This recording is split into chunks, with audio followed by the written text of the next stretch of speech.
We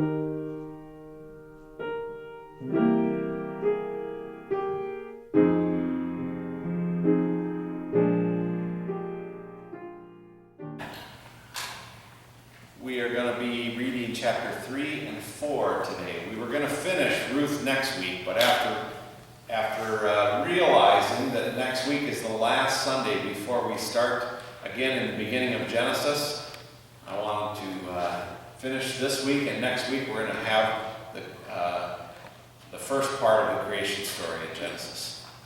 So the book of Ruth was written. It was written down. It was probably an oral tradition, a story for many years, and it was written down at a time when it was really necessary. It was a time of crisis for the Israelites. Many of them had lost their homes and their lands, and they had been taken into slavery into Babylon by the Babylonians. And the book of Ruth is kind of a story like what they were experiencing. For sure they would relate to it. In the first chapter of Ruth, we understand that a man named Elimelech and his wife Naomi had to leave their homeland, the lands they were given ancestrally in the Promised Land, and move to a foreign land in search of food during a famine. Seems like there's a lot of famines in the Old Testament, causing people to move around. And so, much like the Israelites finding themselves in a strange place, Elimelech and his wife Naomi and their 2 sons were in a strange place, in Moab. Now, while they were in Moab, the 2 sons found wives, Ruth and Orpah. And the first chapter closes as all 3 of the men in the story die, leaving Naomi, the mother-in-law, and her 2 daughters-in-law, Ruth and Orpah. And Naomi starts by coming and saying, look, you guys have a long life ahead of you. You're young, you're good looking. I'm sure you can go out and find somebody. Make a life for yourselves. And Ruth's sister Orpah says, okay, well, thank you. And she leaves, and Ruth decides, for whatever reason, maybe it was the vulnerability of Naomi coming to her and trying to bless her at a time when Naomi had nothing. Ruth said the famous line, I will follow you. Your people will be my people. Your land will be my land. Your God will be my God. And so Ruth and Naomi went back to the promised land, back to the ancestral homeland. And Ruth began squatting in a field, taking what was left after the harvest. And when she was doing that, she happened to fall in with a group of young women who were part of Boaz's family. And he was trying to protect her and told her, you can come into my fields and no one will hurt you. And he told all the men in his household that she is off limits. And so she was very vulnerable, going out into the field and working. And then we are up to chapter 3 today, and I'm going to begin reading. Naomi, her mother-in-law, said to her, my daughter, I need you to seek some security for you, so that it may be well with you. Now here is our kinsman Boaz, with whose young women you have been working. See, he is winnowing barley tonight on the threshing floor. Now wash and anoint yourself, and put on your best clothes, and go down to the threshing floor. But do not make yourself known to the man until he has finished eating and drinking. When he lies down, observe the place where he lies, and then go and uncover his feet and lie down. He will tell you what to do. Wink, wink. Nod, nod. They didn't have Match.com back then. They had Naomi. telling Ruth how you're going to do this. You're going to go to the threshing floor after Boaz had plenty to eat and plenty to drink. And then you're going to uncover his feet. We're not really sure what that means, but it probably means what you think it might mean. And so Ruth said to her, "All that you tell me I will do." And so she went down to the threshing floor and did just as her mother-in-law instructed her. When Boaz had eaten and drunk, he was in a contented mood. He went to lie down at the end of a heap of grain. She came stealthily and uncovered his feet and lay down. At midnight, the man was startled, and he turned over, and there, lying at his feet, was a woman. He said, "Who are you?" And she answered, "I am Ruth, your servant. Spread your cloak over your servant, for you are next of kin." Now this is kind of obscure language, but what it means is, marry me. To spread your cloak over someone was to marry them, to take them into your household. So Ruth proposes to Boaz. And he said, "May you be blessed by the Lord, my daughter. This last instance of your loyalty is better than the first. You have not gone after young men, whether rich or poor. And now, my daughter, do not be afraid. I will do for you all that you ask.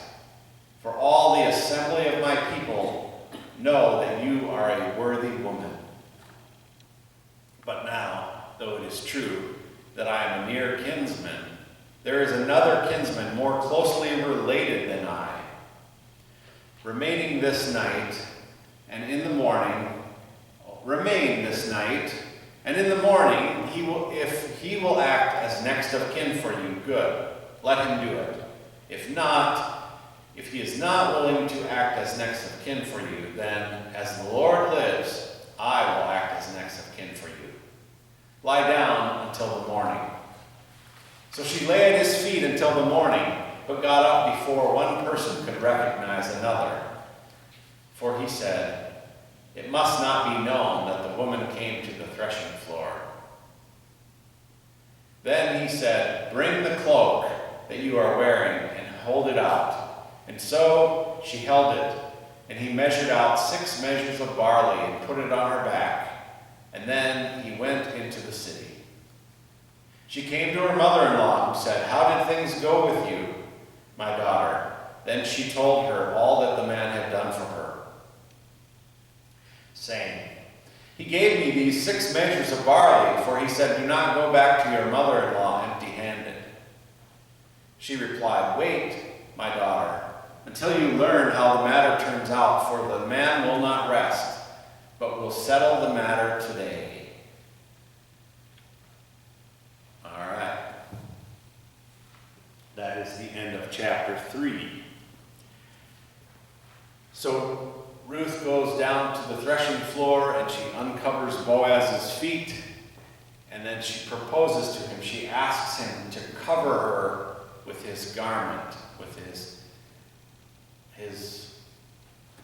secure and loving presence. And Boaz says, "Well, there's one other that is a closer relative than me." So to do it right, he needed to go and ask this other man who was a closer relative.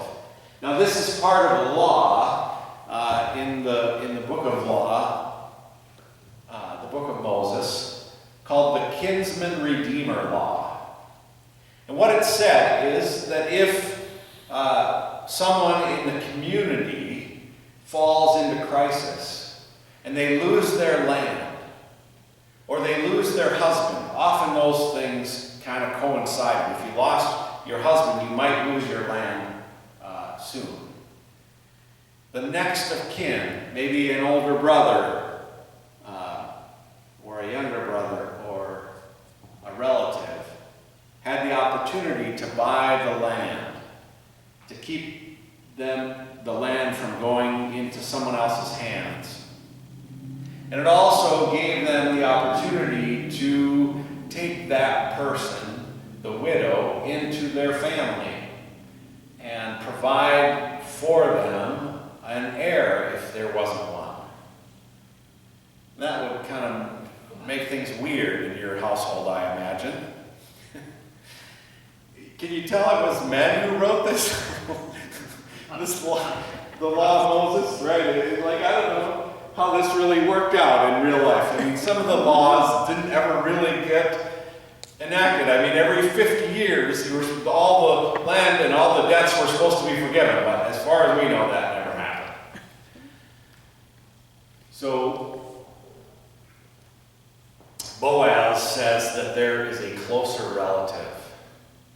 And Boaz went up to the public space of the town, and he took his seat there, and near the relation of whom he had been talking came by, and Boaz, crying out to him, said, "Come and be seated here." And he came and was seated. Then he got 10 of the responsible men of the town and said, "Be seated here." And they took their seats.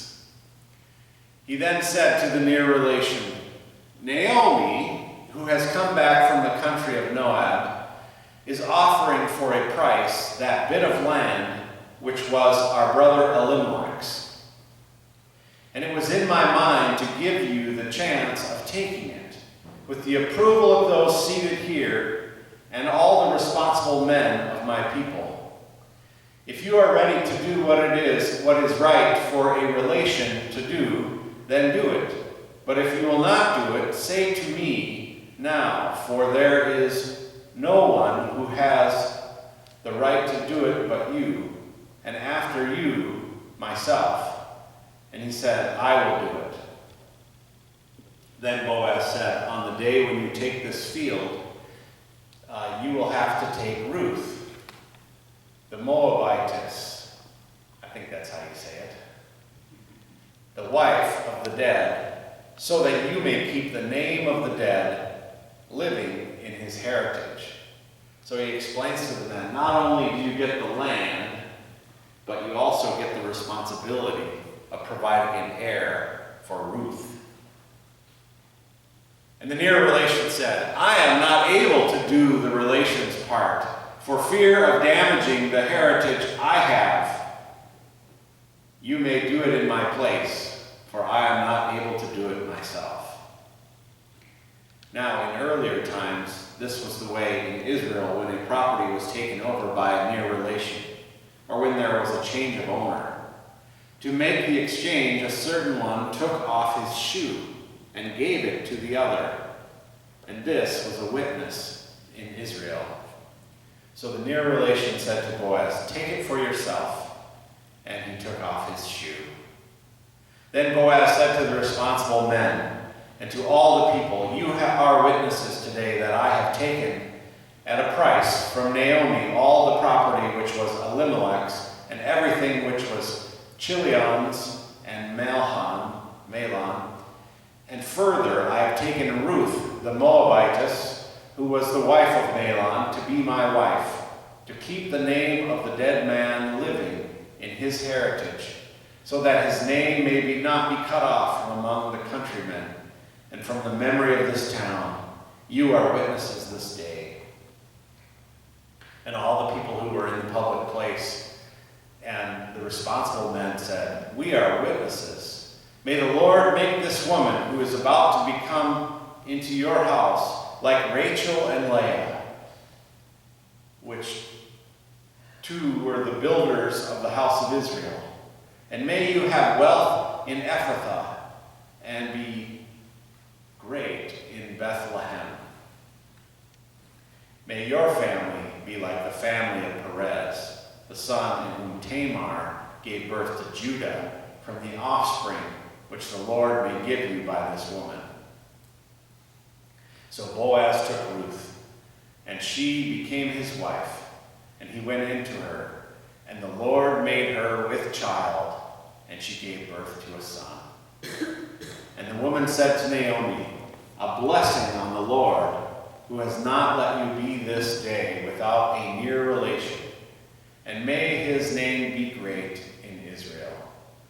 He will be a giver of new life to you and your comforter when you are old. For your daughter-in-law, who in her love for you is better than 7 sons, and has given birth to him. And Naomi took the child and put it in her arms, put her arms round it, and she took care of it. And the women who were her neighbors gave it a name, saying, Naomi has a child, and they gave him the name of Obed. He is the father of Jesse, the father of David. So this isn't just some remote story. King David, the greatest Israelite ever, is a grandson of the child of Ruth and Boaz. So, this is a story surely about crisis. It's a story about sometimes things go horribly wrong. Sometimes you can't even see the good in it. Naomi, in the beginning of the story, says that God caused all these things to happen. And she changed her name from Naomi to Mara. Mara means bitterness. Naomi means blessed one. And so, Naomi goes to her daughters and bids them goodbye. And she changes her name. And she's willing to accept that life just isn't great sometimes. Sometimes it all falls apart and it's time to give up. But luckily, Ruth wouldn't let her. Said, you know what, we're going to stick together. We may not have much of a shot, but the shot that we have together is better than the shot we would have separately. And so she goes with her mother-in-law. And she finds a kindred spirit, a protector in Boaz, who not only provides for her needs by giving her grain on the night of the threshing floor, but also giving her a reason to be running around early in the morning. He cared not just about her, but of her reputation, of her whole person, and that of her mother-in-law. And then, with great integrity, he went and asked the proper way, the next of kin, would you be willing, is this something you would want to do? And when the next of kin found out that this actually comes with a little bit of baggage, it's not just the land, it is also the responsibility of creating a family. It's remarkable that in the story, in the historical story of the Israelite nation, that it all hinges on this refugee, this foreigner from Moab, a place they couldn't stand, a place of people they thought were second class. And it was part of God's maybe great sense of humor to use that very person to be the great-grandmother of King David.